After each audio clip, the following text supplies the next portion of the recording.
Cześć Kuba, jak to oglądasz, to znaczy, że w sumie nie zgubiłem albo udało mi się jak gdyby zachować ten plik, ten materiał.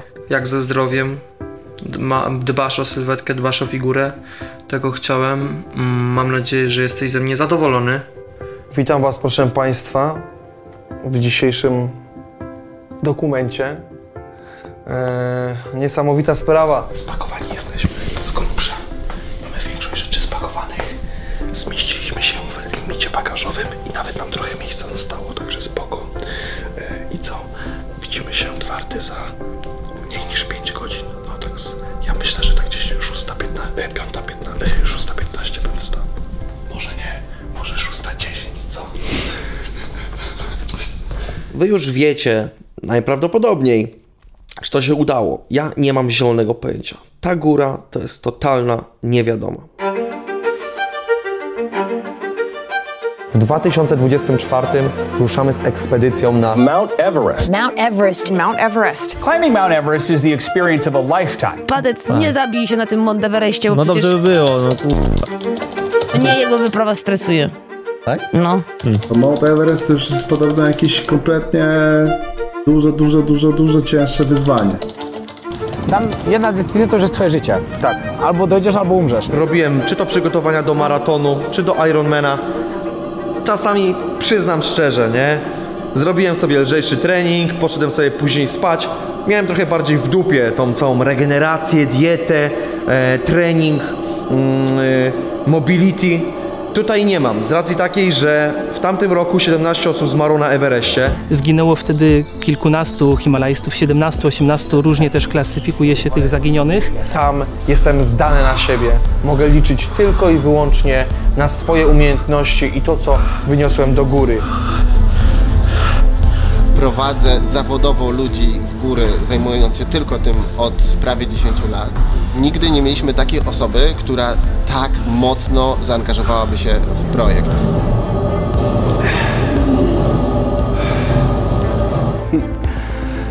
Nie wiem, czy znamy się tak dobrze i wystarczająco dużo czasu ze sobą w górach spędziliśmy. Na pewno jest waleczny, tak? I taki wytrwały, waleczny i zawzięty. I to jest bardzo ważna cecha, szczególnie w tych górach najwyższych, gdzie rzeczywiście, żeby wejść na ten szczyt, trzeba być cholernie upartym. Będę walczył jak tylko można. Nie chcę tylko umrzeć, bo obiecałem mojej mamusi.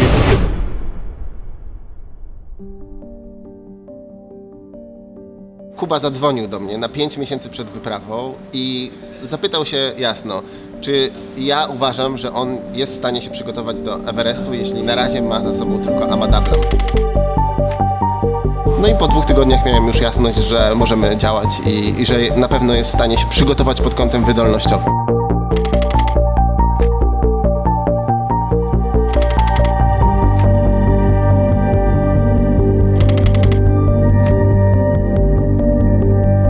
Na 6 tygodni przed samą wyprawą postanowiliśmy, że skorzystamy z hipoksji.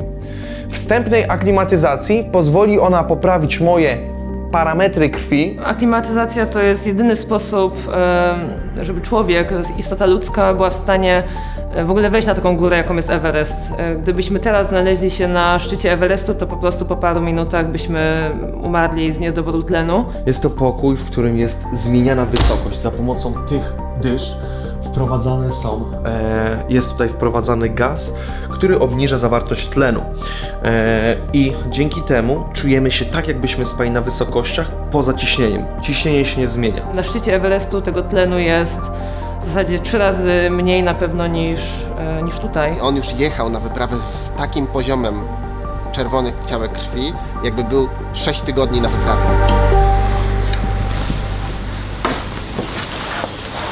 Sprawdźmy twardy, czy mamy paszporty. Reszta jest niepotrzebna. Oj, $10 000 mi wypadło, sorry. Normalnie tak sobie noszę, nie? Ja na przykład się nie umiem wspinać, a jadę na Everesta, nie? Nie no, coś tam ale... Wziął pan to porządne buty, nie jakieś klapki? Nie no, wie pan co, najnowsze klapki. Dobrze, proszę Państwa, jak typowy stary, jesteśmy na lotnisku 3,5 godziny przed naszym wylotem. Moment w samolocie to jest najprzyjemniejszy moment każdego górołaza, ponieważ tyle tych rzeczy było do zrobienia. Jeszcze mam kupę rzeczy do zrobienia i po prostu mnie to przeraża, nie? Po prostu Dla mnie to było bardzo istotne i sam chciałem za te wszystkie rzeczy. Czasami się mogłem pogubić.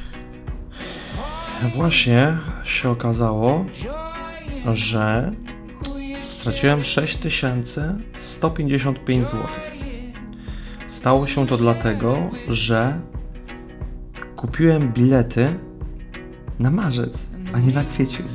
Ja się skapnąłem o tym teraz. Także moment, w którym się człowiek rozłoży w samolocie, wystawi nogi do przodu, bo zamówiłem sobie bilet z dodatkowym miejscem na nogi i powiem stać, bo mam dużo pieniędzy, jestem popularny. To był najpiękniejszy moment tej wyprawy. Mama, ja po prostu może zadzwonię, jak już będę na miejscu, może co? Do Dochy, a później z Dochy do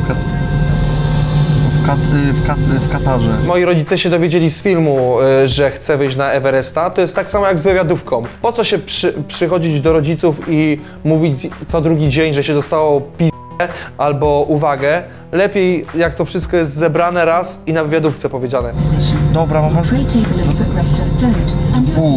Ja i mój kolega twardy. Wygląda na geja. No jakoś nie byłem najlepszy w przekazywaniu informacji na temat moich planów.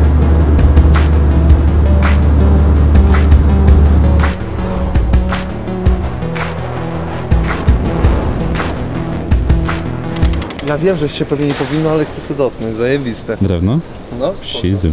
Z paneli. Wow. Fajny. Alek, mój kochany fizy, jak to oglądasz, to patrz na to. Prostuję miednicę. Tak jak chciałeś.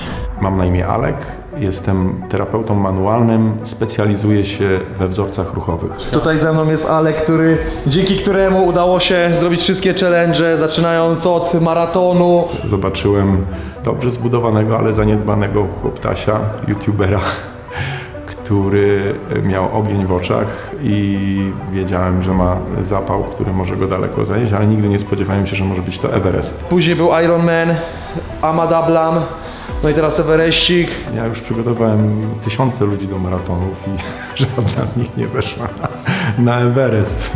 Jedyny dobry, polecam bardzo serdecznie Alka. On podbijał poprzeczkę w tempie, w jakiej wcześniej nie widziałem, bo na ogół jak ktoś robi maraton, to potem robi, nie wiem, maraton w innym mieście. Potem zrobi 5 maratonów w innym mieście. On prosto z maratonu, nawet nie na pół Ironmana, tylko od razu na Ironmana, co naprawdę jak ktoś wie, jaki to jest wysiłek, no to docenia, jaki to jest upgrade z maratonu, tak? Jak wspomniał o tym Everestie, znając już jego cechy personalne, no wiedziałem, że jak sobie coś wbije do głowy, to już jest zrobione.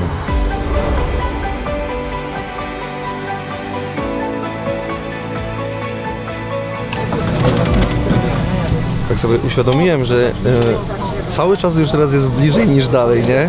Jak jeszcze byłem w Polsce, to czy tam tydzień, czy 3 dni, czy tam 15 dni, to jeden nie? Teraz każdy jeden dzień nas przybliża do D-Day, nie? Jak wybieram sobie swoich partnerów wyprawy, nie biorę kota w worku. Ja chcę mieć ten dzień.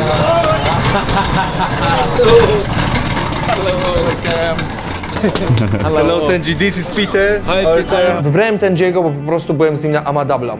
Był on bardzo surowy, bardzo ciężki, cisnął nas bardzo, żebyśmy szybko wychodzili do góry. Czuć od niego po prostu coś takiego, że nie chce cię oszukać. Dlatego wybrałem go jako kierownika naszej wyprawy. Good. Welcome to Nepal.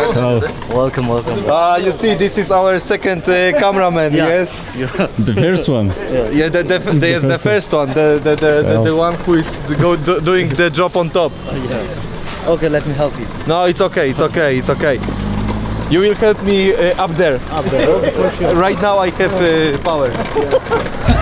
Okay, welcome, huh? Okay. Thank you.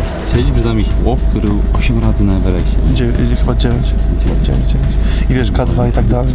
To są nie? To są nie widać po nich, ale ich mają długości przynajmniej 20 cm, a jaja są tak wielkie jak arbuzy, nie?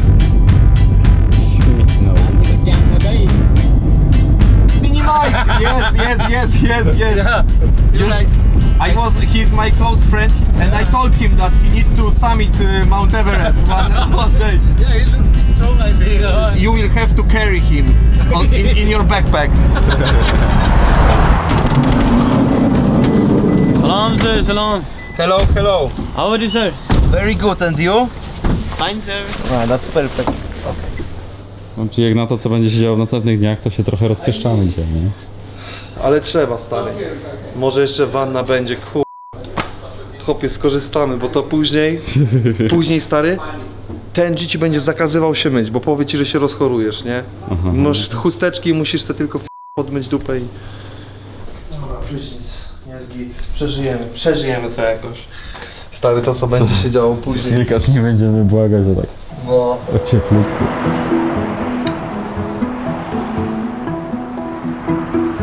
Kolejna noc, która trwała 4 godziny. 4,5 godziny. Jeżeli idziesz przez piekło, nie zatrzymuj się. Bardzo ci się podoba? No chciałem ją założyć. Kupiłbyś takich pewnie sporo, nie? No na pewno przynajmniej sztuk jedna. Na pewno, także proszę Państwa, bierzcie przykład z twardego, nie? Przynajmniej jedna. Owoce. Jemy dużo owoców, warzywka, antyoksydanty. Stary, jak jeszcze tyle jajeczek podjemy, to tak będę pierdział, nie? Będzie gorzej niż do tej pory. Stary. Pani dietetyk Marto, jemy antyoksydanty, owoce. Nazywam się Marta Naczyk, jestem dietetykiem sportowym i przygotowuję ludzi do wypraw wysokogórskich. Założenie jest takie, że jemy zdrowo, jemy piękne jedzenie, ale prawda jest taka, że czasami jest ciężko utrzymać tą dietę.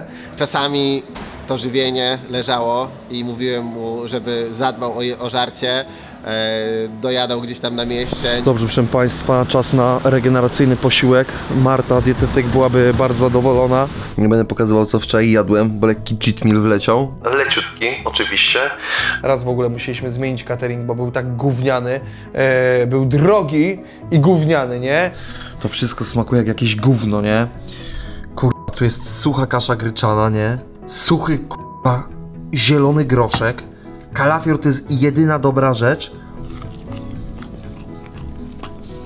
Ogólnie to naprawdę starałem się trzymać dietę. Bardzo było to dla mnie istotne, bo widziałem różnicę. Witam serdecznie, proszę Państwa. Idziemy właśnie teraz na Puzę, czyli taką oficjalną imprezę przed wyprawą. Ma nam to pozwolić wejść na górę. Ma dać nam dobrą pogodę. Poznamy pewnie rodzinę Tendziego i tak dalej. Popatrzą się na nas i powiedzą: to przez was, mój mąż, mój syn, mój tata idzie i będzie poświęcał swoje życie. You guys are from Romania, right? From Poland.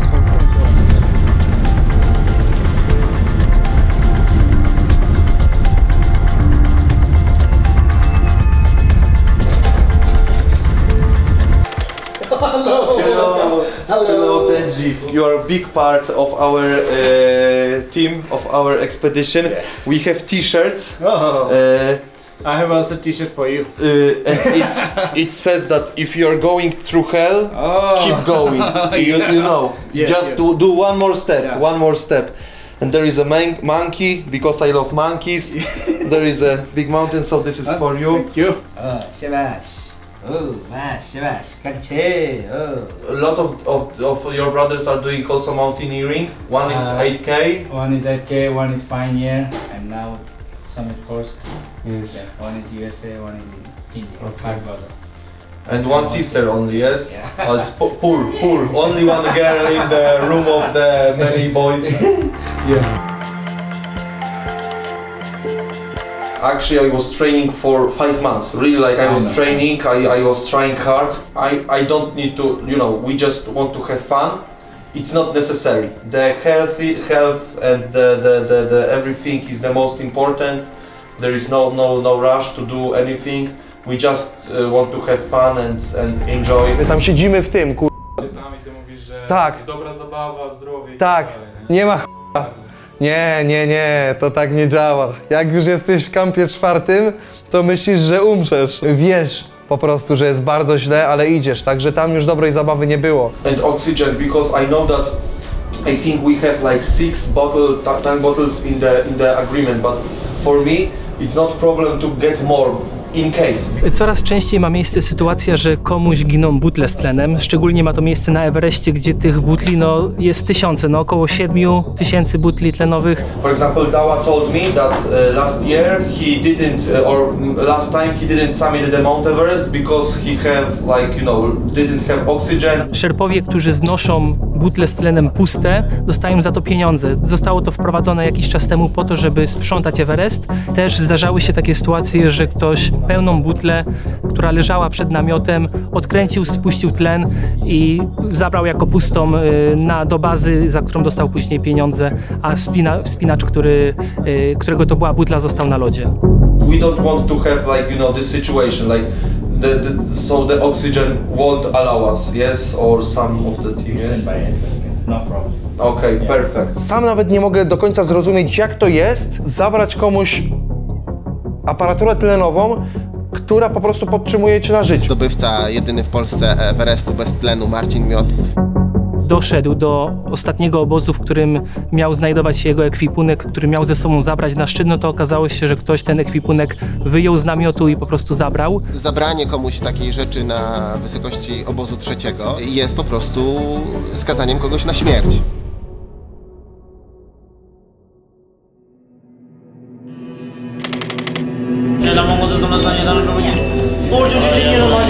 Nepal jest takim tradycyjnym państwem. Religia odgrywa bardzo ważną rolę w życiu człowieka.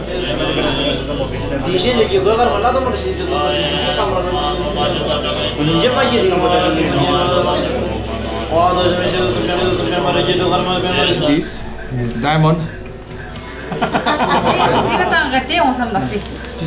Lots of money. Perfekt, perfekt, nie. Ty masz money? Tak. Ty masz długie życie, a stary, ja mam więcej siana.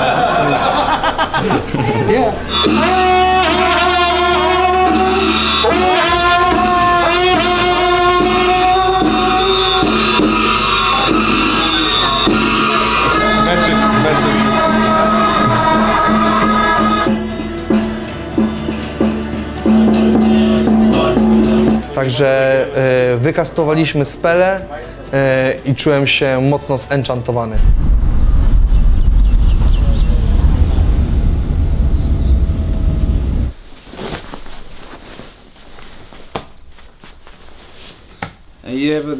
You have another one also, which is you bring at Ahmedabad? No, this is only one. And I told them that they need to make it for the 8000 for Everest. And they did this one, yes? Okay. Chciałem sobie stworzyć specjalny strój z racji tego, że jestem lekko atencyjny. Cześć! Nie przeszkadza ci, że jestem na schodach? Nie. Super! Trenuję, żeby ten strój był na szczycie. Postanowiłem, że stworzę sobie coś, co sprawi, że będzie mnie wyróżniało. Ja p***ole, przecież ja jestem bossem, nie? Ja tylko, że teraz jak ja nie wejdę, to będę pośmiewiskiem, ale tym. Piękny jest. Tupa jak się taki zrobił? No. Będzie się wyróżniał. Super, bomba. Różowy jest. Nie, no kurde, będziesz stary furorę robił na stoku, no mówię ci. Stworzyliśmy jeden z lepszych kombinezonów i mówię to całkowicie szczerze, był on bardzo ciepły, jednocześnie mogłem sobie ściągnąć rękawy, jak były dni gorące, bo tak, w górach też zdarzają się upalne dni, w których po prostu nie dajesz rady ze względu na to, jaka jest lampa. To jest jak na pustyni. Jestem za ciepłym saunie. Wiem o tym, że powiedzmy kilo na nogach to jest tak jak 4 kilo na plecach. It's heavy, yes? But heavier than other. Heavier than other? Yeah. But it's okay. No i k***marłem już. Zaufałem Tenjiemu i kupiliśmy inny rodzaj butów, bardzo podobny do tego, który miałem już wcześniej na Ahmedabad i się z***iście sprawdził, aczkolwiek po prostu rozmiar na 8-tysięczniki. With this you can go for the Everest? And your feet is not freezing? More than Everest? Where Tenji? Będę w***ał pieniądze, nie? Kilka rzeczy podmieniliśmy po prostu na modele, które Tenji uważa, że są lepsze i ja mu ufam w 100%. trochę się to wiązało z dodatkowymi kosztami. mBank, dzięki bardzo, pomagacie mi. Dobrze, trzeba trochę zamówić rzeczy przed wyjazdem, ogarnąć specjalne baterie, trochę ubrań oraz paski do raków. Ale niestety niektóre przedmioty bywają tak specyficzne, że muszę się zagłębić w takie zakamarki internetu, że no, te strony są troszeczkę podejrzane. Wtedy nie za bardzo chcę podawać danych do mojej realnej karty, żeby ktoś mnie ograbił z moich ostatnich 10 zł. Ale spokojnie, proszę Państwa, mBank, w którym mam konto od wielu lat i który jest partnerem naszej wyprawy, ma w swojej aplikacji mega spoko opcję, w której możecie wygenerować wirtualną kartę. Na nią możecie sobie wpłacić konkretną sumę i później podczas zakupów na stronkach możecie właśnie użyć tej wirtualnej karty zamiast waszej głównej. Dodatkowo macie opcję darmowego przewalutowania na euro bądź dolary, co jest bardzo spoko. Jest to szybkie, proste i wydajne. Dobrze, proszę Państwa, rzeczy zamówione, możemy ruszać dalej do roboty. Do you think, brother, because I'm already second time in this shop. Last year I was also. We can do some.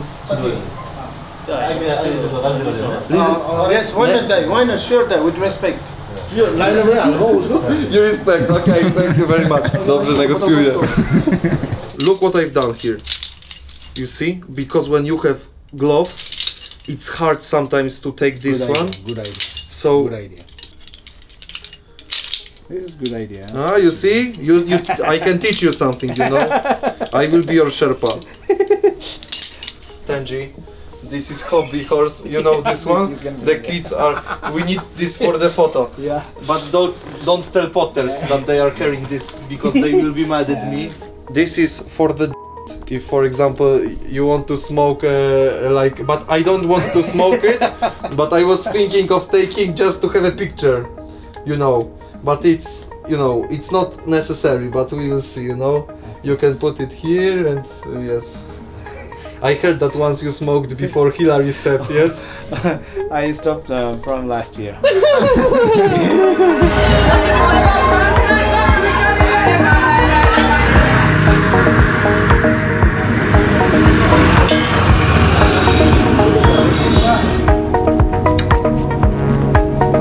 Czujemy się trochę chorzy, ale jak wiesz, takie to nie jest takie coś, że, bo ja na przykład nie czuję, żebym, wiesz, był ten, nie, ale wiesz, jest nos zapchany. No, czuję tak jakby mi, wiesz, wymęczenie. miał mieć gorączkę jutro na przykład, nie, albo dzisiaj wieczorem. Very good, very good. That's quite okay, but still I'm waiting to, like, you know, be in the rhythm on the trekking, you know, so like every day is good sleep, because today also we are leaving in the evening, yes? Yes. Ostatni dzień w Katmandu, sobie troszeczkę pozwiedzaliśmy, zajęliśmy głowę innymi rzeczami.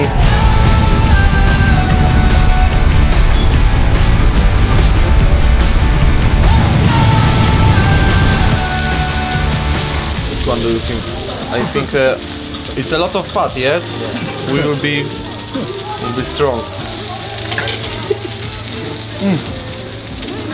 Yeah. Good, very good.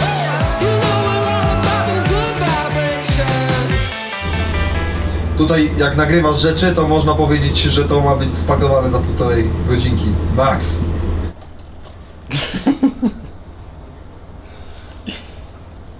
Bank nepalski. Mamy to, przeszliśmy przez firewalla.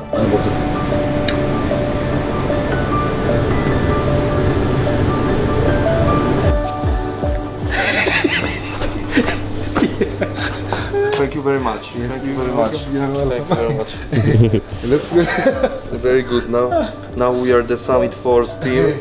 This is Valdi. Do you know this guy? He's making a lot of 8,000 peaks. This is Marcin. He done Mount Everest without oxygen, and this is Dorota, and she also done like 8,000 peaks. So there is a lot of Polish people. Wow. Right now in Nepal fighting also. O, dała, naughty boy. Spóźnił się, dała. Ty tu nagram, wyglądasz, chłopie. Jak? No, nie no, może... Jakiś nowy rodzaj szerpów, kurde, nie? Thank you, bye bye. 3 hours drive is to the airport? 3 to 4, yeah. 3 to 4, yeah. Jakub knows, right? Yes, we have Michael Schumacher in front of the Formula 1 driver. 2 hours to Ramechombi. To jest jeszcze miasto, nie?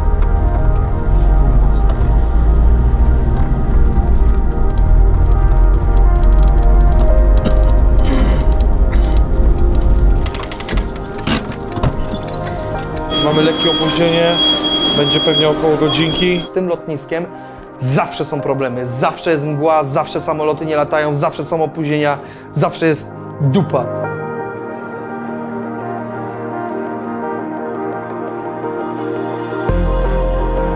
Kuba śpi, ja wstałem, bo jestem głodny, a samoloty wciąż nie latają ze względu na ciężkie warunki pogodowe.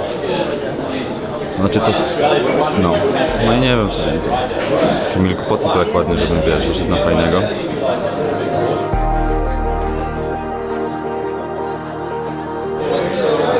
Jest takie cel, że już człowiek by chciał atakować, stary, chcemy robić tą wysokość, powoli zaczynać. No nic, no zobaczymy jak będzie wyglądała sytuacja. Chyba idziemy do hotelu, umyjemy dupę.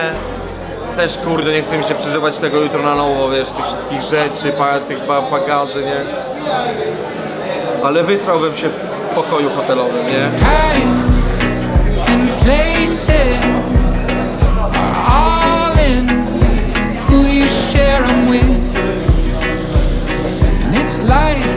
Odwołali nas na dzisiaj. No dzisiaj już nas odwołali, nie? Ale... Niektóre lecą, pewnie nie wiem ile poleci, ale... Dobrze, niech... Najważniejsze, że coś tam leci, nie? I żeby jutro puściło, nie?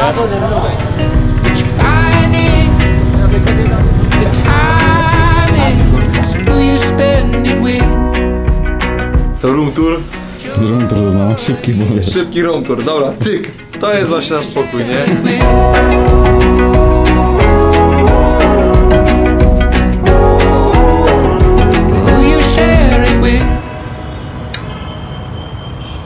Dzisiejsza noc to była katastrofa ze względu na komary, których było tak pełno, jesteśmy mega pogryzieni. Było ciepło, brudno, komarów tutaj było z 500 w tym pomieszczeniu. I po prostu już chcemy zacząć ten trek, chcemy już wejść na drogę, trasę, żeby po prostu móc się ruszać i żeby złapać regularny sen, bo to jest coś, czego mi brakuje od wyjazdu. To już jest chyba trzecia noc, która jest nieprzespana. Ja czasami mam tak, że mi się wydaje, że ja mega dużo narzekam podczas wypraw, nie? Ale staram się pokazać ludziom, wiesz, no... To była najgorsza noc, jedna z moich w życiu, ale nie wykończyła mnie psychicznie. Z psychicznych takich wykończeń to mnie wykończyła fest, nie? Fizycznie nie, no bo wiesz, to było ciepło i było ten... No ale to, że nie możesz spać, bo coś ci nie daje spać, nie? To jakby ktoś na I to słyszysz to Wiesz, po prostu już chciałem spać, nie? Już dawałem, już się zaklimatowałem, 12 godzina, chcę spać i wiesz, nie, no tragicznie.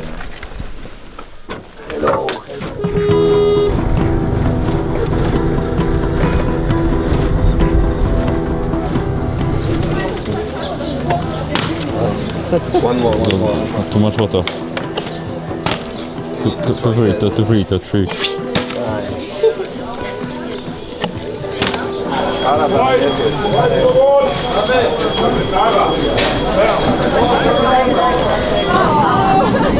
Zakręć śmigłem, nie? Może wytrzyma.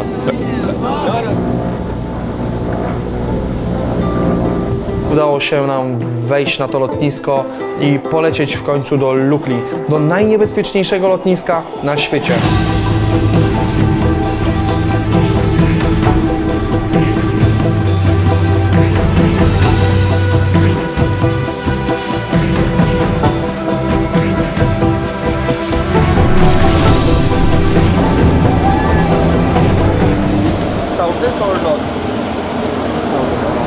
Yes? I heard that if it has snow, there is 6,000, yes? No i a kupy to jest początek, nie? Głupio mi teraz. Nie, to właśnie tak nie może być, dlatego właśnie rozmawiałem z Himalajstami. Ogólnie prawda jest taka, że bez porterów himalaizmu by nie było, najprawdopodobniej w ogóle, albo jakieś poszczególne wyjątki. Ci ludzie noszą naprawdę gigantyczne ciężary. Trzeba im te zasługi, prawda, pokazać, że to dzięki nim te wyprawy się dzieją, ale wiesz, oni też sobie naprawdę zarabiają na tym.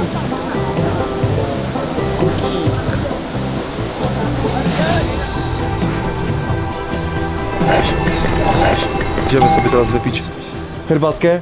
Ciekawostka dla wszystkich, ponoć, żeby nie brać lemon, że te cytryny coś jakieś są, żeby brać ginger honey, Coś tam, honey bez lemon. Thank you, thank you. Najprawdopodobniej już będzie coraz gorsze jedzenie, nie? Teraz im dalej w las, tym gorzej będzie. Co? Szukałeś wkładu, co? Szukałem jakiejś kluski albo coś. No tu nic. To jest chłopie eliksir. Ja to codziennie wydupcałem tak po 3 nawet, nie? Czasami. W każdej lodży. Dobre. Dobre, nie? Czuć. Dobry chłopie.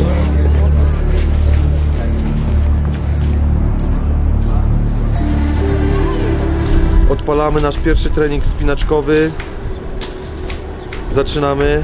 Ja już zadyszkę po tych schodach złapałem. Ja też, dlatego leciutko. Dlatego leciutko lecimy. A tutaj te kamienie, nie? To jest ta zmora tutaj ludzi, którzy powiedzmy gdzieś tam pracują w biedzie. Na wszystko, no do wszystkiego potrzebny kamień. Pod drogi przede wszystkim.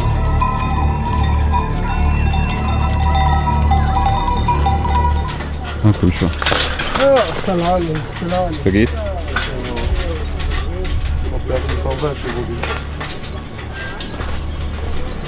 No powiem szczerze, że jak tu masz lęk wysokości, to nie pchałbym się, nie? Czemu? No jak masz lęk wysokości, no czemu? Masz po co 30 metrów w dół? Masz lęk wysokości, jesteś p***.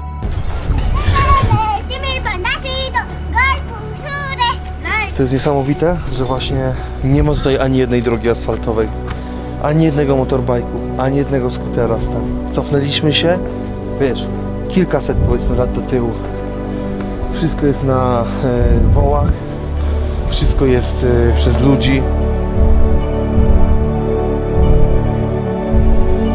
Before in the past days in the villages, the old people like from village, they used to drink water like this. Even nowadays in the villages, you know, yes, they drink water like this.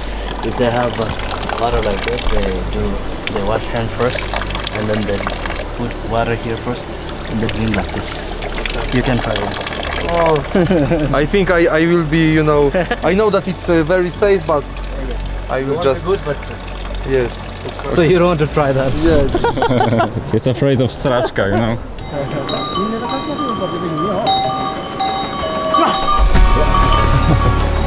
You afraid me? Be on safe side always, okay?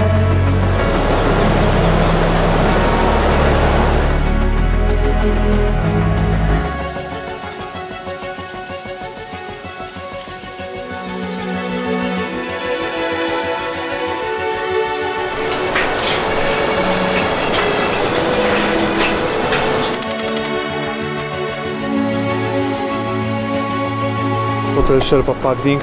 Chillujemy teraz z naturą, podotykamy sobie drzew, poprzytulamy się. It's warm. Wow, ale jest kurde elegancko. Klas. Tak. Thank you.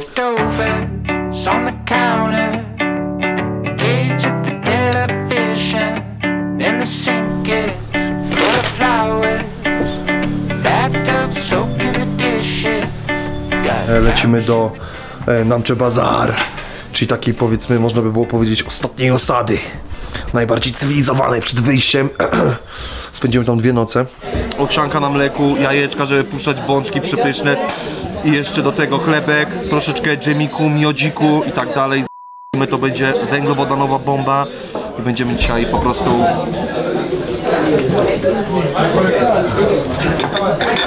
Białeczka.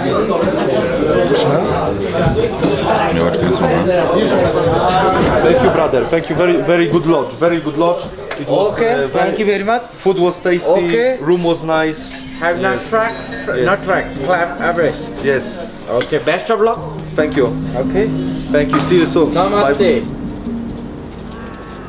A to daleko jeszcze. Jeszcze już jesteśmy. Już jesteśmy na miejscu, synek. Jeszcze tylko 2,5 godziny. Kluczem do sukcesu. Bardzo powolna aklimatyzacja, bardzo powolne wychodzenie metrami do góry. Tam jest w ogóle jakieś zalecane 300 metrów przewyższenia dziennie. Wiadomo, robi się trochę więcej, w szczególności tam w Nepalu.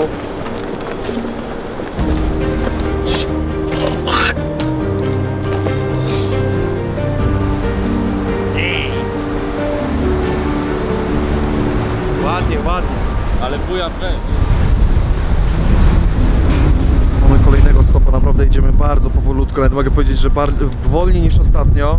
Tutaj w Nepalu króluje Dalbat. Dalbat, mamy takie powiedzenie, Dalbat Power 24 hour i to dostaniemy bez limitowanej dokładki w każdym lodżu po drodze. Dzień dobry, jesteśmy pod mostem Hilary'ego Tenzinga. To jest Hilary i jest Tenzing i to jest duet, który pierwszy wyszedł na Mount Everesta. A kto pierwsze zimowe wejście na Everesta zaliczył? Marcin Banan. Wielicki i tutaj Kamil wpisz, bo zapomniałem, ale Polacy. A to oni pierwsi byli zimą. Na świecie pierwsi. Na świecie? No chłopie, Polacy mają duże jeżeli chodzi o mountaineering. Tak, ja tutaj jestem wyjątkiem. Polscy himalaiści są znani z tego, że przez wiele lat jako nieliczni, a jeśli nie powiedzieć nawet jedyni, wspinali się zimą w Himalajach. W 1980 roku miała miejsce udana wyprawa na Everest zimą. Jako pierwsi Polacy zdobyli ten szczyt. I były to osiągnięcia duże też dlatego, że wówczas uważano, że w ogóle nie da się wspinać w Himalajach powyżej 8000 metrów zimą. This is one of the highest bridge from Kumbh area. Yes. You know, and this is also Tenzing Hilary bridge. Tenzing was a Sherpa, Hilary was from USA, yes? Yeah, or? He was from USA and Tenzing we climbed with him. Mount Everest, yes. Yeah. In which year? Which year? I don't know actually. No, okay, no problem.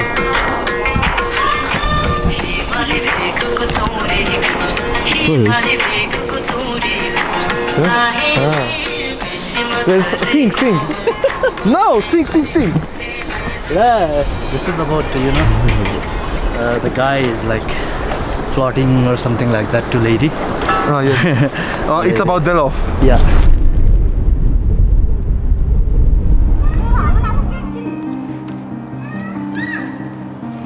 Dochodzimy do momentu wyprawy, w którym naprawdę zaczynają wychodzić rzeczy, których tam nie przygotowaliśmy. Kurde, ząbek coś mi zaczyna boleć, nigdy mnie... Nie tak samo, bo to też jest tak, że ciśnienie nie powoduje, że jeśli masz coś z zębem złego, to ciśnienie będzie ci to jeszcze tylko i wyłącznie... Ale nigdy, wiesz, nie miałem, nie? I to też jest to, że coś się zaczyna dziać, to wiesz, tu od razu człowiek jest zesrany, że wiesz, lekko go coś zapiecze. Tutaj coś się zaczęło na przykład dziać z kostką, leciutko kolanko, jakieś tam rzeczy, ale wszystko było jeszcze w miarę pod kontrolą. Pamiętajmy, że jesteśmy dopiero w Namche Bazaar, 3500, a będziemy mieszkać na 5300. Najczęstsze problemy na tej wysokości to tak naprawdę te same problemy, które nas dotykają na poziomie morza. Tylko tam one nas atakują ze zdwojoną siłą i bardzo ciężko jest się ich pozbyć. Było całkiem zimno, ale... Ja się rozbierałem co chwilę. No, dało się... Wszystkie warstwy zdjąłem. Dało się rozgrzać. Już to była ta pierwsza noc, która mimo hipoksji i tak dalej, no czuć było tą wysokość i trochę gorzej się zasypiało. A właśnie, ja się zawsze zastanawiam, czy mówić, co się będzie działo. Bo to jest takie jakbyś był taką zrobimy to. A może przestań mówić, co zrobisz, tylko to zrób. Review śniadania. Dżem, no niestety zapałę. Ale za to reszta też zapałę. Nie no, jest git, ale zdecydowanie poprzednie miejsca mi się wydaje, że były lepsze, nie? Zjemy sobie dzisiaj w tym... O, dziękuję. Będziesz mógł później zrobić porównanie, nie? Pancake'ów. Koniecznie, no. Tym takie to byliśmy, nie? Ej, ale w ogóle... Ja na przykład czuję lekko takie... Nie wiem, czy to jest z braku snu, czy z tego, że jak się myśli, to... Moja duża głowa jest ten, ale... Czuję leciutko. Ale też czuję, że na przykład te pomiary tlenu z palucha są git. Że ta hipoksja coś tam dała. Bardzo ważnym parametrem, o którym się tu ciągle przywija, jest saturacja, dzięki której mamy taki przynajmniej pogląd na to, jak nasza krew jest natlenowana. Ale to jest tylko numer, więc to musi iść w parze z całym naszym samopoczuciem. Czasem możemy mieć po prostu zimne palce i wyjdzie nam słaby wynik. Po prostu przez te palce ta krew nie za bardzo płynie.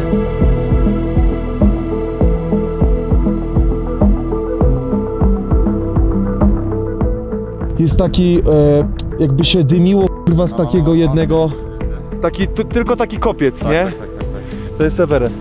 To jest Everest? Tak. Widzisz tą górę tą? Taki To jest Amadabla? To jest Amadabla. O kuzio. Wyobraź sobie zobaczyć to po raz pierwszy, nie? To większe wrażenie niż Everest.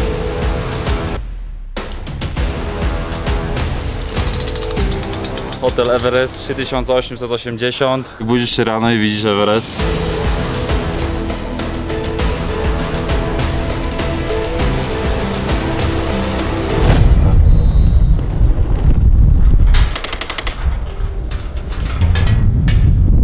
Ojciec i syn, nie? Razem leżą na K2, ludzie, którzy, wiesz, poświęcili swoje życia, żeby robić pasję, a często dla mediów, dla prasy są po prostu tylko klikalnym nagłówkiem, nie? I ludzie tego, wiesz, nie rozumieją, to wiesz, że tak się łatwo im się pisze o tych śmierciach i tak dalej, nie? Kto nigdy nie wyszedł z domu, ten właśnie tak krytykuje, nie? O, bo coś tam, żeby lepiej by został w domu, może by... Proszę Państwa, dumny jestem z tego, że jestem Polakiem i mówię to całkowicie nieironicznie, w szczególności w górach. Przodkowie oraz cały czas żyjący wspinacze zostawili nam bardzo fajną spuściznę. Mamy nawet tabliczkę po polsku. O, po polsku. Polska górą. Polska górą, Polska górą. I zawsze, jak ja przynajmniej tutaj gdzieś tam byłem w tych górach i mówiłem, że jestem Polakiem, to było o, macie najlepszych wspinaczy, jesteście najlepsi. I prawda jest taka, że takie zdanie o nas jest. Memoriał polskich himalaistów pozostali w górach, które kochali.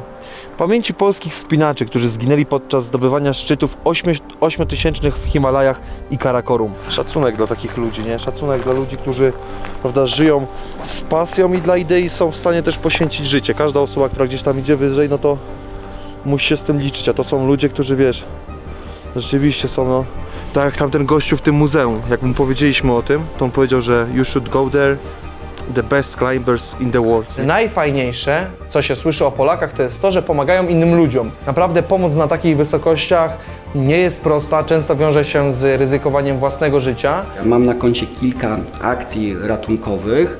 Gdybym ja w tych sytuacjach, w których to się wydarzyło, nie poszedł na pomoc, to nikt inny by tego nie zrobił. Tam było ewidentne narażanie życia w celu ratowania życia.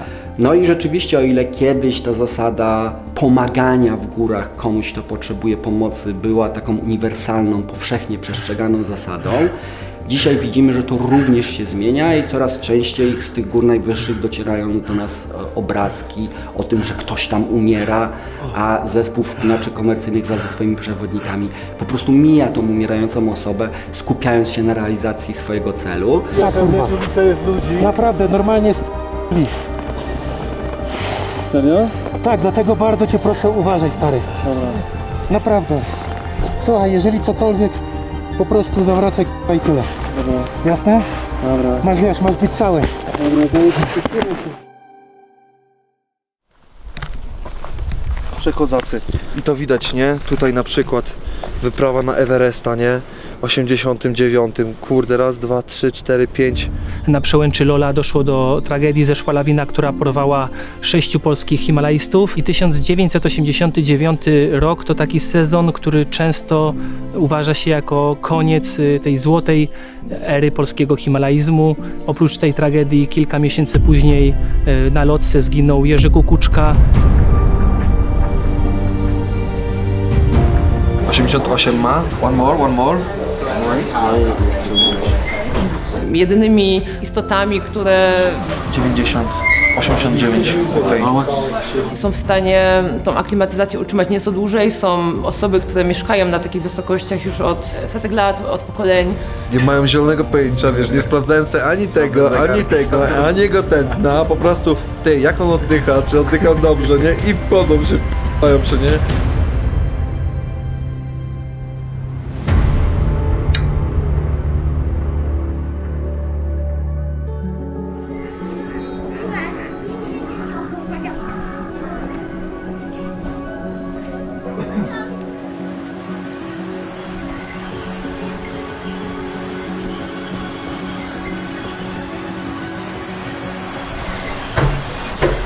co, proszę Państwa, ruszamy. Dobrze się spało, Twardy? Bardzo dobrze. Bardzo dobrze, udało się, nie? Ta pierwsza noc była gorsza, ale aklima zadziałała. Dzisiaj znowu 300 metrów do góry, tak jak to powinna dobra aklimatyzacja działać. Tutaj przyniosła nam pani herbatę, idealnie, super. Dzisiaj co mamy? Twardy, co zamówić? Ginger? Ginger? Honey. Ginger honey. Także sobie weźmiemy sobie przepyszną herbatę i co? Będziemy szli przez piękne widoki. Co ciekawe, początek naszej trasy będzie taki sam jak wczoraj, ale później się idziemy gdzie indziej, nie? Czy co, schodki dalej? Nadupcamy? No? Yeah. 2000, 3000, 3500 to naprawdę fajnie było, nie? Bardzo dużo skupienia na tym właśnie, żeby nagrywać. Bardzo dobrze się czujesz, tlen jeszcze jest w odpowiednim pułapie. Tutaj w ogóle nie dochodzi do momentu, w którym się zastanawiasz nad swoim zdrowiem i tak dalej. Po prostu nóżka podaje, idziesz, wszystko jest super. Stary, nie? Później mamy festiwal pierdzenia, chłopie, 4 jaja, kurczę, dobrze. A macie jakiś Instagram, gdzie można was followować? Tak.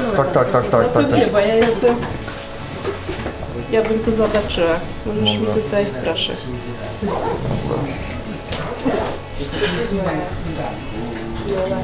Dziękuję. Proszę bardzo. Powodzenia. Dziękuję bardzo. Na Everesta idę, a ty?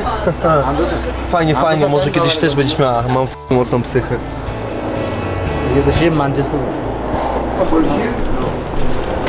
Zaczynamy, proszę Państwa, odpalamy nasz trening. No i mam nadzieję, że liczę na widoki. Po raz pierwszy idę inną trasą. No w sumie, jestem tutaj drugi raz XD. Ale teraz się rozdzielimy i zobaczymy teraz nowe rzeczy, nie?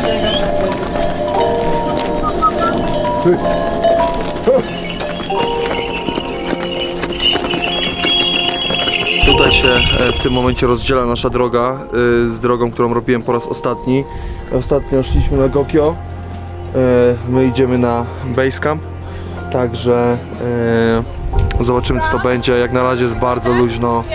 Idziemy sobie bardzo po płaskim. Po prostu to jest zabierać czasu tak zwany. Na drodze właśnie do Basecampu i w ogóle tutaj w całych Himalajach raz na czas są takie mniejsze wioseczki, gdzie można kupić wiele rzeczy kolorowych, fajnych tutaj pamiątek. Można też tutaj dobrze zjeść. Today we do Tengboche. Tomorrow we will be doing Dingboche. Dingboche. And then after tomorrow also we have Dingboche. Rest day in Dingboche. Yeah. And then we will go to Nangkar Sang Peak. Okay. That first day. And in how many days do you think we'll be in Basecamp? Yes. Okay, so 5 days.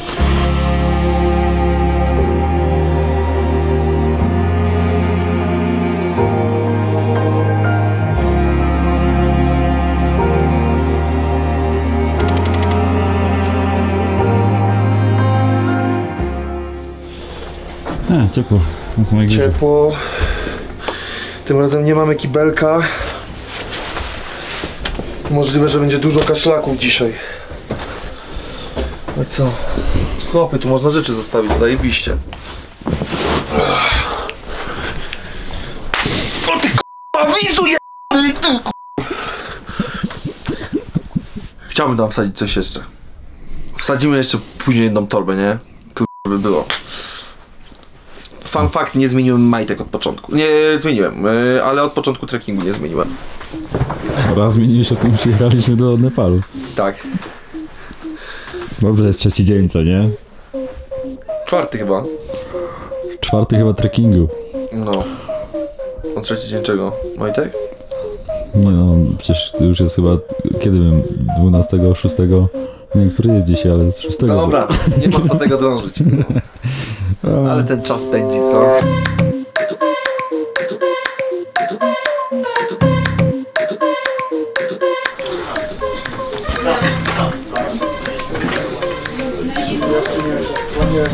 Ja teraz zrobię roszadę, dobra? Kojarzysz coś takiego? Że można takie coś zrobić? Tak, to jest roszada. Nigdy tego w życiu nie wiedziałem, że ktoś zrobił. No bo...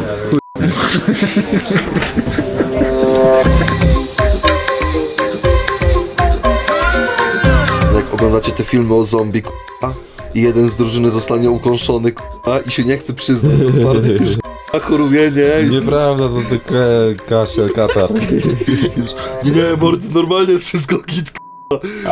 Czy do końca się przyznawałem? No, Tak naprawdę to każdy z nas się będzie na takiej wysokości kiedyś źle czuł. no nie do końca, To nie? nie jest tak, że my tam przychodzimy i to, że nas boli głowa, jest nam troszeczkę niedobrze, że to jest coś od razu niepokojącego, to przez dużą część czasu jest tak naprawdę normalne. Pokaż tą górę. Alla Purman. Anna Górna.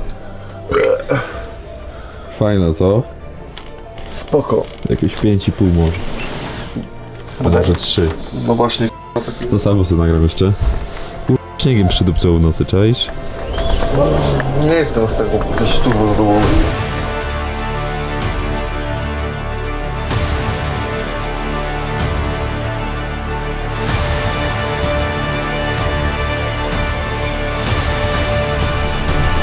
Zobaczcie.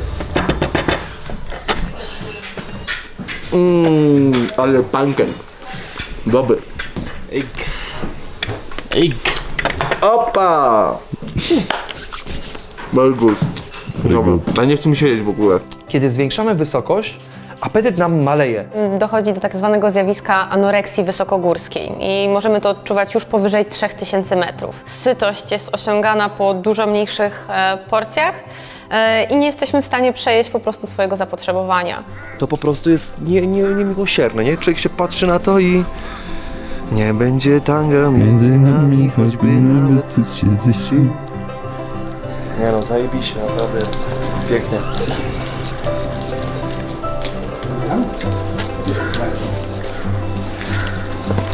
Nupce, Lotse And Lobce. i Everest. A Lobuche, which one? Lobce behind this hill. You can't see that. This one? There? Behind this, yeah. This one will Yeah, be? behind this. Okay, fuck. To Behind Lobcze this. też wygląda całkiem... Behind this. Yeah. Ci tam widzisz z tyłu takie te? O tam? To co looks nice. Ale stary Everestik, Nupce, ta graniuwa. Has anybody walk on this Nupce ridge or no? Yeah. And some has anybody like this here? No, I mean summit Lotse by going on the ridge of Nupce or no? It's not possible. It's not possible. Okay. No, zobaczymy, dajcie mi 2 lata. Ej, dobra, ale zajebiście. Naprawdę. To są widoki.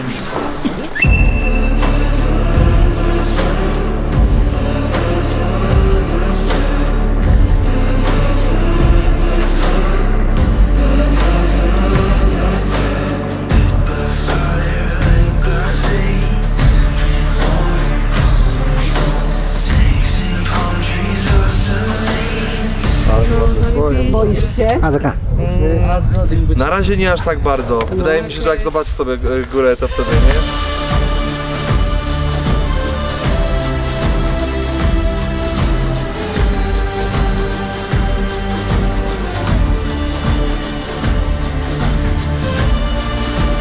Oficjalnie przekroczyliśmy granicę 4000, jesteśmy teraz na jakieś 4050 parę. Idziemy sobie zjeść lunchik. Połowa dzisiejszego trekkingu za nami, a może nawet trochę więcej niż połowa, ale dzisiaj wolniutko, piękne widoki. Tak naprawdę dzisiaj po raz pierwszy mieliśmy takie widoki. Tutaj, proszę Państwa, z tego, że nie ma prądu i on nie jest taki łatwo dostępny, to jest najbardziej efektywny sposób podgrzewania tutaj pota, nie? Mamy taką satelitę, która skupia światło słoneczne, dzięki temu jest podgrzany garnek, nie? Zajebiście, szybko, tanio, wygodnie.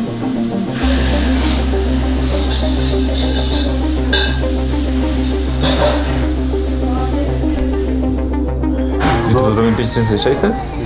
No. We'll go from here and climb all the way up. Nice. How long does it take? 3 hours. 3 hours? Yeah. Only? 3 hours. Okay, it can actually. When do we wake up? Tomorrow we need to wake up early. We need to start early in the morning. Like 6 or something. 6 wake up, yes? Or 6 start? 6 wake up, 6:30 breakfast. Breakfast and start. Gdzie jest ten Everest? Where is here is the Chomolungma.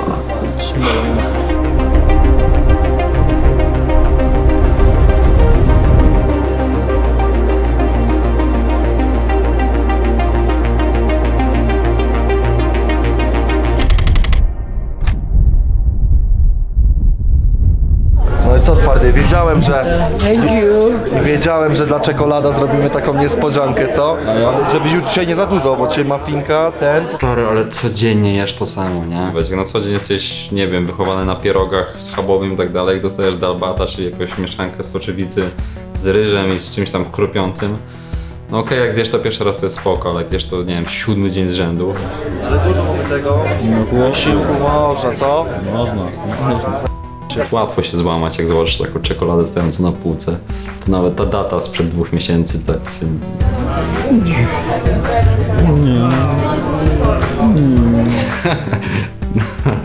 No skusi cię.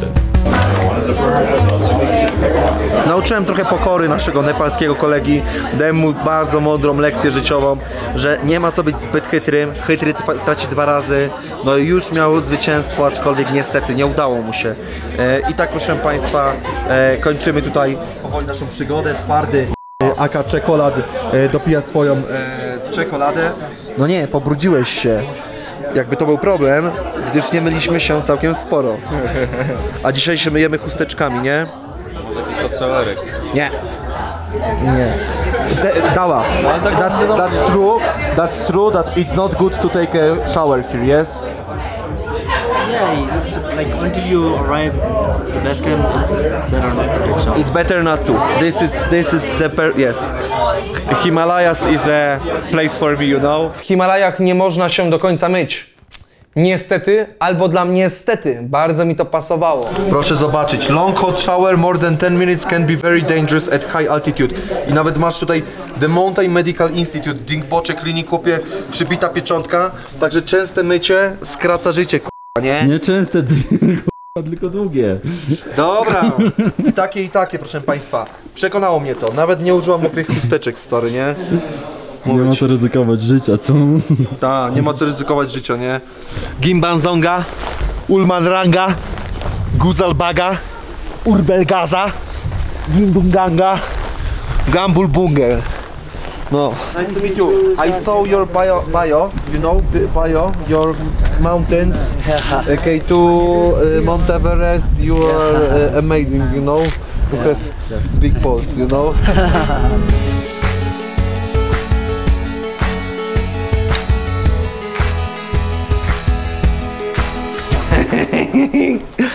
Jestem brudaskiem. Ale można. A tu się myłem, żeby nie było.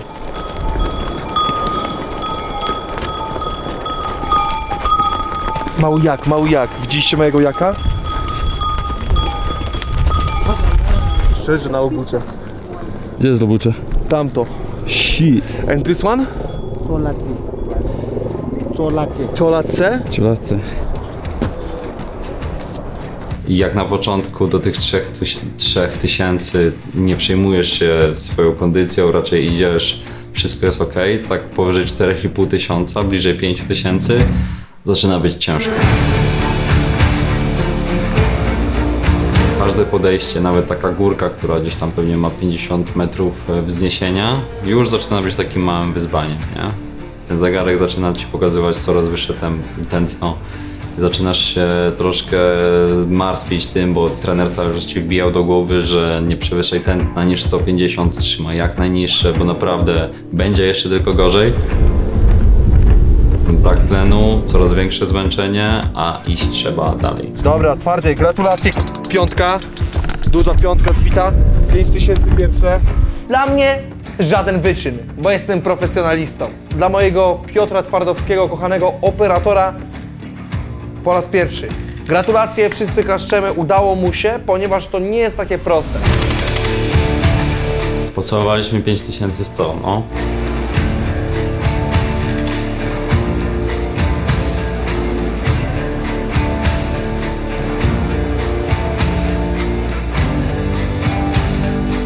Chciałem ci powiedzieć i też podziękować za to, że miałem możliwość nagrania naprawdę najlepszych ujęć z drona w swoim życiu. Stary, to ja ci dziękuję, naprawdę zajebiście. Naprawdę, prawie się popłakałem, jest to tak pięknie, jeszcze dzięki temu dronowi temu ja pierdzę, naprawdę. Na 500 wszystko było super, zeszliśmy, naprawdę nie spodziewałem się tak dobrego samopoczucia.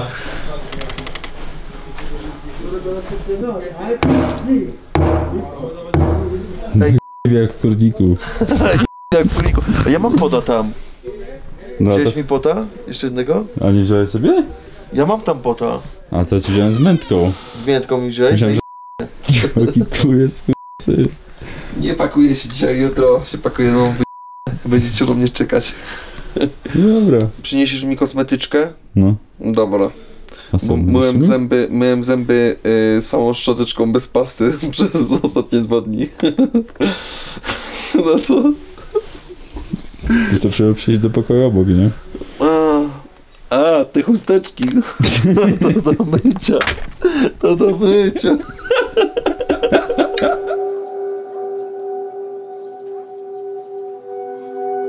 Codziennie sprawdzałem dużo razy natlenienie, samopoczucie, dbałość o tą wodę, o wszystko i widziałem, że z dnia na dzień jest coraz słabiej.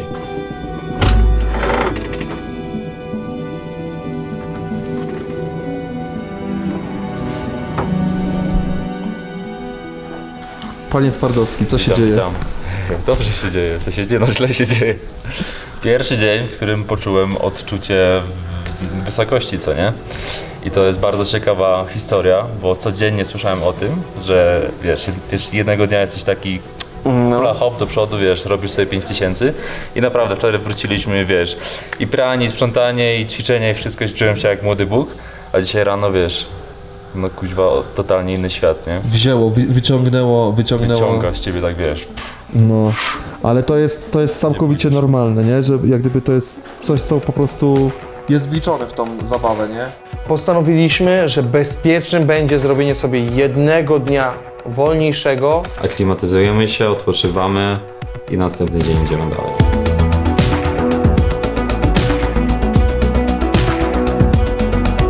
Było 100 metrów wyżej, porobiliśmy, zmarliśmy w dupę i wracaliśmy, nie? To klimatyzacja, w ogóle nie ma co tam chodziło, Kuba chyba do końca też nie. Proszę Państwa, żeby tradycji stało się zadość, nagramy sobie pokoik. Okej. Jak w sumie wygląda. 2 rooms? Jak? 2 rooms. 2 rooms for us? Mamy 2 pokoje. No i zajebiście. Kibelek, szałerek. Czego chcieć więcej? A ja wiem czego chcieć więcej, ale nie powiem.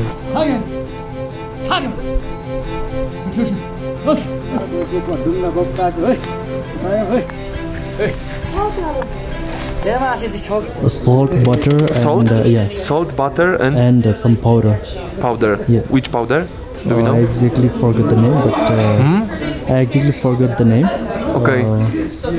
But it's a powder with. I think this is what I was eating before Amadablam, but it was more dense, you know? It was like this powder, which was like almost only this powder. How is the taste? It's okay. Maybe we can add a little bit sugar, but it's good. Now it's fantastic. Now it is fantastic. Now it feels like homemade.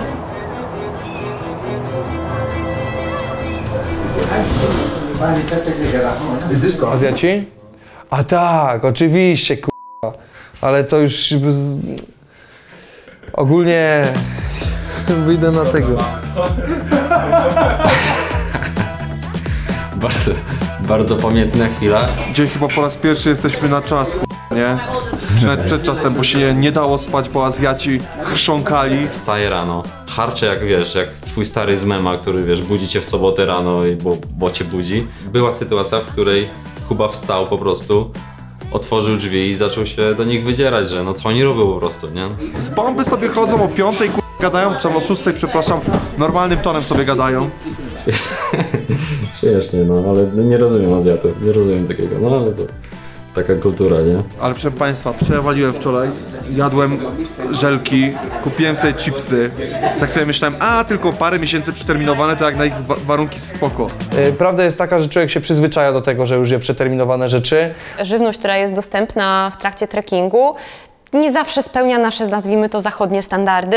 No po prostu postanowiłem, że dam sobie trochę więcej radości. Kupiłem sobie czekoladę, chipsy i tak dalej, że no niestety złapała mnie klątwa nepalska. Jest mi przykro, chce mi się do domu, nie? Tak jest, nie? Twardy, tak jest, Tak jest. Ludzie, którzy nie pójdą na taki trekking, nie pójdą na 6-tysięcznika, na nie wiem, na cokolwiek, nie zrozumieją, Bo ludzie sobie nie zdają sprawy z tej choroby górskiej, że ona jest poważna, dopóki jej nie doświadczą. Tak. Bo nie zobaczą kogoś, kto ją ma. Przeżyć to tym traktem, no. A tak to ludzie to tak trochę bagatelizują, nie? Się zżygał, nie?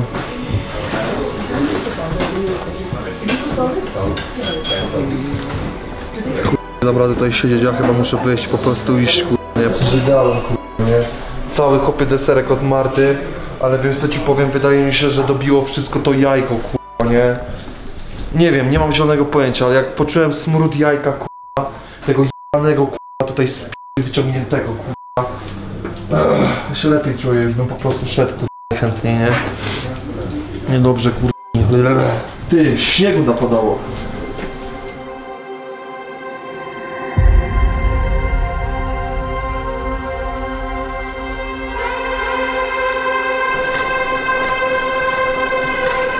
Ogólnie prawda jest taka, przy takich dłuższych projektach rzeczywiście ta tęsknota za domem jest nierozłączna.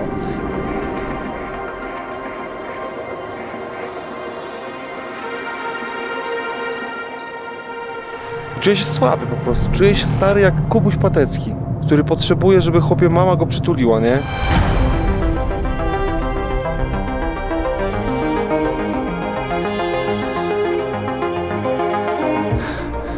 Patrzę na te góry i myślę, że będzie zajebiście, bo się nie poddajemy, bo nie jesteśmy p***ami, żartowałem wszystko to, co powiedziałem, rozumiecie? Nie no.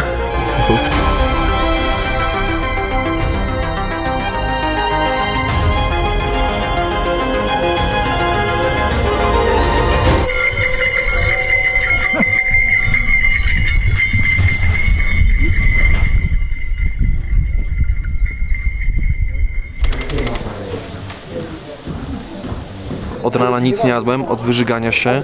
Jedyne co to właśnie troszeczkę herbatki. Wrzuciłem sobie teraz takiego cherry żelika. Sok z cierpkiej wiśni super jest. No coś, żeby cukru wleciało na ten trekking. Pospałem sobie też ten. Nagrałeś? Nie nagrałeś? Nagrałem. Aj, widzisz, to jest to. Twardy jest nie? Mimo tego, że go bania boli. Bo boli też, nie było, że tylko ja nie? No, ale spoko, nie? Kozę z nosa sobie wydubię. Spoko, trzeba patrzeć, czy są czarne, czy nie czarne. Czerwone u mnie, u ciebie? Tak? No. A jak też ty muchasz katar i masz za bardzo taki zielony, to też jest niedobry, to znaczy ten ja wirusowy. Krew mam codziennie w tym. Każdy ma swój Everest, nie? Na tamten moment moim Everestem był po prostu base camp, nie?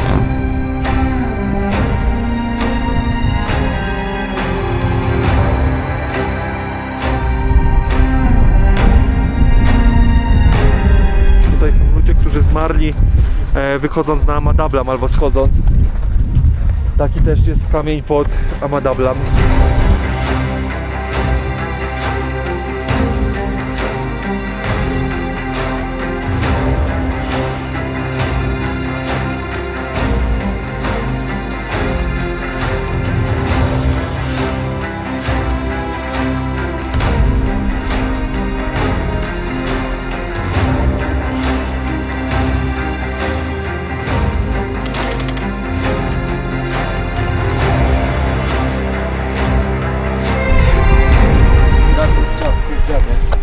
Udało się, twardy, piątka. Bam. Mamy to dzisiaj najdłuższy dzień chyba, co? No, był taki wymagający trochę, nie? Wymęczyło nas, nie? Wymęczył. Dawaj, żeby... Dobrze. Jesteśmy, ten widok tych szerpów jarających szlugi tutaj, nie? Niesamowite. Niesamowite, dobra. Stary, ciasny, ale własny, nie? Się. Spoko jest. No ja też już czuję ciśnienie na głowie, nie? Ciśnienie, może brak ten. Dorzuciło, także trzymaj ten paracetamol w tym, na wierzchu, może się przyda. Ja powiem tak, wziąłem go i mi nic nie pomogło, nie? Albo pomogło ci, tylko że... Wait. Let's change it. Okay. Okay, now it's ulala. VIP room, VIP. Dobra, k***a. O chłopie. No to co, melanż, nie?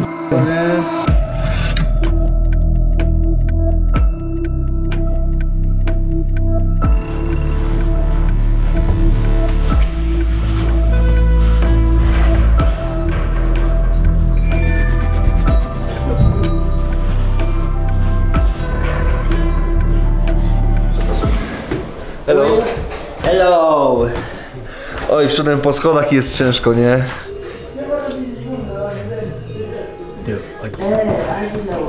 Powiem wam, że wczoraj już chciałem wracać do domu. Znaczy żartuję, nigdy bym nie wrócił, bym tutaj siedział do momentu, w którym bym umarł, ale dzisiaj już nóżka dużo lepiej, brzuszek też dużo lepiej, kurde.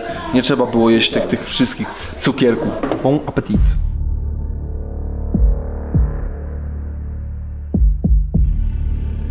Budząc się rano w Lobucze, mój tlen nie był w najlepszym stanie. To znaczy tam było gdzieś w granicach 72-70 z tego co pamiętam, więc on był dość taki niepewny i zdałem sobie sprawę z tego, że no nie dam rady dzisiejszej nocy spędzić już w basecampie, a plan był już na to, żeby być w basecampie dzisiaj i tam zostać na noc. Dawa wydaje mi się, że też troszkę za bardzo przecenił moje możliwości i zaryzykował tym, że jednak dam radę dojść do basecampu i ewentualnie jakby coś się działo, to wrócę jeszcze w ten sam dzień. Natomiast cała trasa zweryfikowała wszystko po drodze. Przekroczyliśmy 5000, zaraz za Gora Krzep.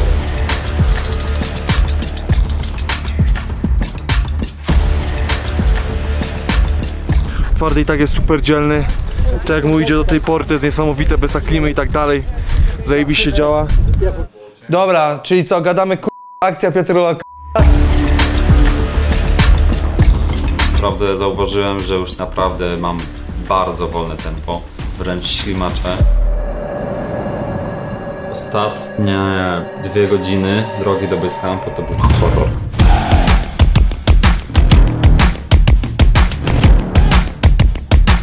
Dochodzimy do kamienia.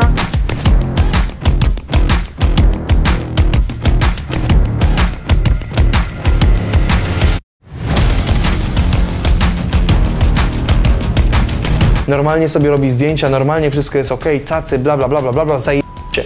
Normalnie trekerzy wracają z tego kamienia z powrotem do Gora Krzep, do Lobucze, już schodzą na dół po prostu. W planie było to, żebyśmy doszli do naszego obozu. Prawda jest taka, że ten basecamp jest naprawdę gigantyczny i w wolnym tempie przejście z jednego końca na drugi może zająć nawet 45 minut. I tyle zajęło Peterkowi. Szliśmy, tam już droga nie jest taka przyjazna. Czasami są wąskie ścieżki pomiędzy namiotami albo jest po prostu jakiś taki większy spadek. Ja już wiedziałem, że jest naprawdę źle, ale cały czas gdzieś tam w głowie walczyłem. Mówiłem, zaraz poczujesz się lepiej, zaraz będzie dobrze, usiądziesz, napijesz się herbaty i tak dalej, i tak dalej. Z drugiej strony wiedziałem, że już po pierwsze jest bardzo późno, bo już było po godzinie 16, a o 18 robi się już tam ciemno. Ja cały czas mówiłem, że jest ok, że jest ok. On po prostu odwrócił się w pewnym momencie i powiedział: Twardy, jak ty się czujesz, bo widzę, że jest źle. No i wtedy jakoś mnie to tak złamało i powiedziałem, że no Kuba, jest źle, nie? Nie chciałem się poddawać, chciałem po prostu przynajmniej tam dojść. Doszliśmy do basecampu, no i nagle Peter stał się gigantycznie blady. Kurczę, w ogóle się nie odzywał za bardzo. Do you think it will be possible to get a little bit of oxygen? Wszedłem do namiotu, powiedziałem tylko hej, hej, hej, nawet nie pamiętam kto gdzie był. Twardy wszedł, lepnął się na ziemię. Przyszedł gościu z pulsoksymetrem. Pamiętam, jak właśnie gościu zrobił taką reakcję, że w końcu nam uwierzyli, że rzeczywiście poziom Twardego jest naprawdę przypałowy. Miał 46 na pulsoksymetrze. Świadomie jakby bałem się o swoje życie, nie? Że to był moment, w którym po prostu się boisz, co nie? I udało mu się szybko dostarczyć butlę. Podłączyliśmy go pod butlę. Już jest dobrze, nie? W momencie, w którym miałem tlen, podpinałem sobie maskę i siedziałem po prostu, oddychałem. Czułem się coraz lepiej i widziałem, że to natlenienie bardzo mocno wzrasta do 90-92 w ciągu tam 10 minut. W momencie zdjęcia maski w ciągu zaledwie 30-40 sekund ten tlen gwałtownie spadał dalej do 40 i nawet niżej, nie? Wykupiłem w ogóle internet za 200, kartkę z internetem za 200 dolców, którą później zgubiłem od razu, bo taki był stres. Tylko żeby szybko się połączyć z internetem, zapytać się trenerka, lekarz i tak dalej, co zrobić. Z racji tego, że się nam ściemniało, musieliśmy podejmować decyzję szybko. Pierwszą opcją był powrót helikopterem. Na tamten moment niemożliwy ze względu na warunki pogodowe. Drugą opcją było zostanie tam na noc, przespanie, zostanie tam do świtu i spanie przez całą noc na aparaturze tlenowej. Wyrzuty sumienia miałbym ze względu na to, że ktoś całą noc musiałby spędzić ze mną, nie śpiąc i obserwować, czy wszystko ze mną jest ok. Bo w momencie, w którym maska by mi po prostu gdzieś spadła z twarzy, bym się przekręcił i tak dalej, no mogłoby skutkować tym, żebym się po prostu nie obudził, nie? Decyzja padła na powrót po prostu schodzenia jak najszybciej w dół przy pomocy aparatury tlenowej, nie? Cała akcja ratunkowa wyglądała w ten sposób, że po prostu zapięli mi butlę z tlenem, miałem ją w plecaku, na to maska tlenowa, zapasowa butla, bo nie byliśmy pewni tego, że ta butla wystarczy do końca ewakuacji, więc wzięliśmy drugą zapasową i to był bardzo dobry ruch, bo po prostu po godzinie, niecałej godzinie, czy może półtorej godziny, coś około godzinie, po godzinie czasu skończył się tlen w tej butli. I mamy takie nagrania, jak zmienialiśmy po ciemku gdzieś w środku Himalai tu butlę, żebym po prostu mógł iść dalej. W momencie, w którym wracałem i miałem podpiętą tą maskę tlenową i wiem, że już to był moment, w którym po prostu schodziłem, a nie wychodziłem, to no miałem takie wyrzuty sumienia, nie? Że kurczę, za szybko, nie?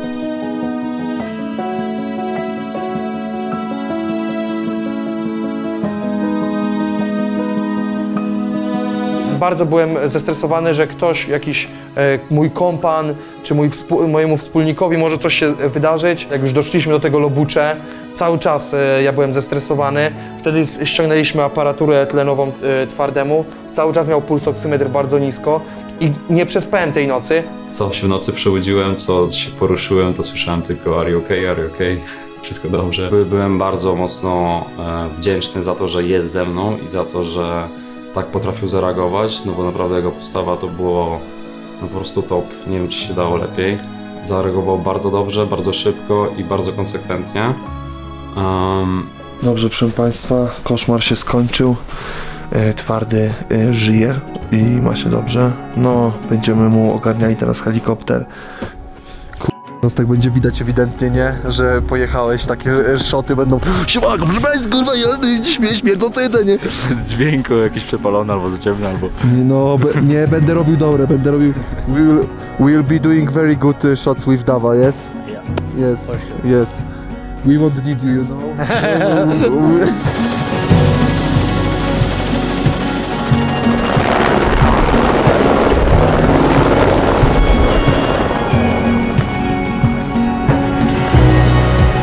Nie no, lot helikopterem petarda to jest jedno z moich ulubionych wydarzeń w ogóle w Himalajach, które tam się wydarzyły, naprawdę.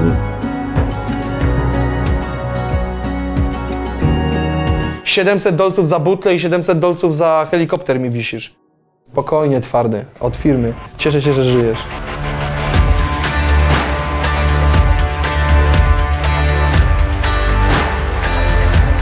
Nie możesz wyjść dalej, bo nie wiadomo, czy nie wpadniesz do szczeliny.